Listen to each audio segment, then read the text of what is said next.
Galatia 1 ପର୍ବ। ମୁଁ Paul ଜଣେ ପ୍ରେରିତ, ମନୁଷ୍ୟଠାରୁ ନୁହେଁ କି ମନୁଷ୍ୟ ଦ୍ୱାରା ନୁହେଁ, କିନ୍ତୁ ଯୀଶୁଖ୍ରୀଷ୍ଟଙ୍କ ଦ୍ୱାରା ଏବଂ ଯେଉଁ ପିତା ଈଶ୍ୱର ତାହାଙ୍କୁ ମୃତମାନଙ୍କ ମଧ୍ୟରୁ ଉଠାଇଲେ ତାହାଙ୍କ ଦ୍ୱାରା। ଆଉ ମୋହର ସାଙ୍ଗରେ ଥିବା ଭାଇ ସମସ୍ତେ ଗାଲାତୀୟ ମଣ୍ଡଳୀ ସମୂହକୁ ଲେଖୁଅଛୁ। ଆମ୍ଭମାନଙ୍କର ପିତା ଓ ଈଶ୍ୱର ଓ ପ୍ରଭୁ ଯୀଶୁଖ୍ରୀଷ୍ଟଙ୍କ ଠାରୁ ଅନୁଗ୍ରହ ଓ ଶାନ୍ତି ତୁମ୍ଭମାନଙ୍କ ପ୍ରତି ହେଉ।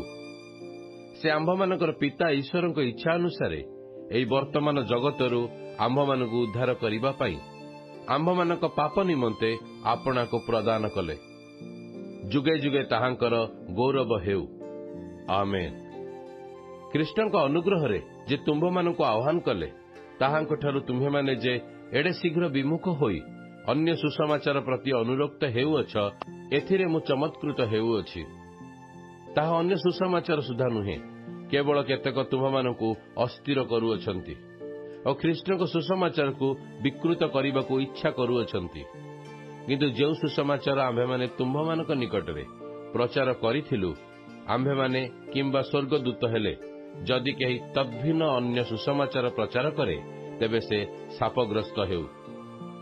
ଯେପରି ଆମ୍ଭେମାନେ ପୂର୍ବରେ କହିଅଛୁ, ସେହିପରି ମୁଁ ଏବେ ଆଉଥରେ କହୁଅଛି, ଯେଉଁ ସୁସମାଚାର ତୁମେମାନେ ଗ୍ରହଣ କରିଥିଲ, ତଦ୍ଭିନ୍ନ ଯଦି କୌଣସି ଲୋକ ଅନ୍ୟ ସୁସମାଚାର ତୁମ୍ଭମାନଙ୍କ ନିକଟରେ ପ୍ରଚାର କରେ, ତେବେ ସେ ଶାପଗ୍ରସ୍ତ ହେଉ।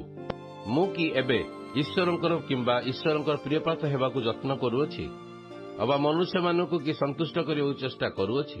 ଯଦି ମୁଁ ଏବେ ସୁଦ୍ଧା ମନୁଷ୍ୟମାନଙ୍କୁ ସନ୍ତୁଷ୍ଟ କରୁଥାନ୍ତି, ତେବେ ମୁଁ ଖ୍ରୀଷ୍ଟଙ୍କର ଦାସ ହୁଅନ୍ତି ନାହିଁ। କାରଣ ହେ ଭାଇମାନେ, ଯେଉଁ ସୁସମାଚାର ମୋ ଦ୍ୱାରା ପ୍ରଚାରିତ ହୋଇଅଛି, ସେ ସମ୍ବନ୍ଧରେ ତୁମମାନଙ୍କୁ ଜଣାଉଅଛି ଯେ ତାହା ମନୁଷ୍ୟର ମତାନୁଯାୟୀ ନୁହେଁ। ଯେଣୁ ମୁଁ ତାହା ମନୁଷ୍ୟଠାରୁ ପାଇନାହିଁ କିମ୍ବା ଶିକ୍ଷା କରିନାହିଁ, କିନ୍ତୁ ଯୀଶୁଖ୍ରୀଷ୍ଟଙ୍କର ପ୍ରତ୍ୟାଦେଶ ଦ୍ୱାରା ପାଇଅଛି। ପୂର୍ବେ ଯିହୁଦୀ ଧର୍ମରେ ମୋର ଆଚାର ବ୍ୟବହାର ସମ୍ବନ୍ଧରେ ତୁମେମାନେ ତ ଶୁଣିଅଛ।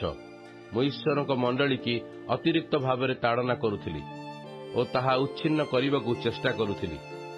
ଆଉ ମୋର ପିତୃପୁରୁଷଙ୍କ ପରମ୍ପରାଗତ ରୀତିନୀତି ନିମନ୍ତେ ଅତ୍ୟନ୍ତ ଉଦ୍ଯୋଗୀ ହୋଇ ମୋର ସମବୟସ୍କ ସ୍ୱଜାତି ଲୋକମାନଙ୍କ ମଧ୍ୟରେ ଅନେକଙ୍କଠାରୁ ବଳି ଯିହୁଦୀ ଧର୍ମରେ ଅଗ୍ରସର ହେଉଥିଲି। କିନ୍ତୁ ଯେ ମୋହର ମାତାଙ୍କ ଉଦରରୁ ମୋତେ ପୃଥକ କରିଥିଲେ ଓ ଆପଣା ଅନୁଗ୍ରହରେ ମୋତେ ଆହ୍ୱାନ କଲେ, ସେ ଯେତେବେଳେ ଆପଣା ପୁତ୍ରଙ୍କୁ ମୋଠାରେ ପ୍ରକାଶ କରିବା ନିମନ୍ତେ ସନ୍ତୁଷ୍ଟ ହେଲେ, ଯେପରି ମୁଁ ବିଜାତିମାନଙ୍କ ମଧ୍ୟରେ ତାହାଙ୍କୁ ପ୍ରଚାର କରେ, ସେତେବେଳେ ମୁଁ ମନୁଷ୍ୟ ସହିତ ପରାମର୍ଶ ନ କରି କିମ୍ବା ମୋ ପୂର୍ବରେ ନିଯୁକ୍ତ ପ୍ରେରିତମାନଙ୍କ ନିକଟକୁ ଜେରୁସାଲେମକୁ ନ ଯାଇ ସେହିକ୍ଷଣି ଆରବକୁ ବାହାରିଗଲି। ପୁନଶ୍ଚ ମୁଁ ଦମେଶକକୁ ବାହୁଡ଼ି ଆସିଲି। ତାପରେ 3 ବର୍ଷ ଉତ୍ତାରେ ମୁଁ କେଫାଙ୍କ ସହିତ ସାକ୍ଷାତ କରିବା ନିମନ୍ତେ ଜେରୁସାଲେମକୁ ଗଲି ଓ ତାଙ୍କ ସହିତ 15 ଦିନ ରହିଲି।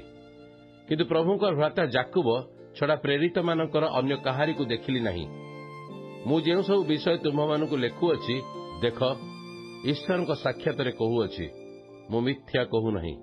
ପରେ ମୁଁ ସୁରିଆ ଓ କିଲିକିଆ ଅଞ୍ଚଳକୁ ଗଲି। ଯିହୁଦା ପ୍ରଦେଶର ଖ୍ରୀଷ୍ଟାସିତ ମଣ୍ଡଳୀ ସମୂହ ନିକଟରେ ମୁଁ ବ୍ୟକ୍ତିଗତ ଭାବେ ପରିଚିତ ନଥିଲି। ସେମାନେ କେବଳ ଶୁଣୁଥିଲେ। ଯେଉଁ ବ୍ୟକ୍ତି ପୂର୍ବେ ଆମ୍ଭମାନଙ୍କୁ ତାଡ଼ନା କରୁଥିଲେ, ସେ ଥରେ ଯେଉଁ ବିଶ୍ୱାସ ମତକୁ ଉଚ୍ଛିନ୍ନ କରିବାକୁ ଚେଷ୍ଟା କରୁଥିଲେ, ତାହା ଏବେ ପ୍ରଚାର କରୁଛନ୍ତି। ଆଉ ସେମାନେ ମୋ ସକାଶେ ଈଶ୍ୱରଙ୍କ ପ୍ରଶଂସା କରୁଥିଲେ।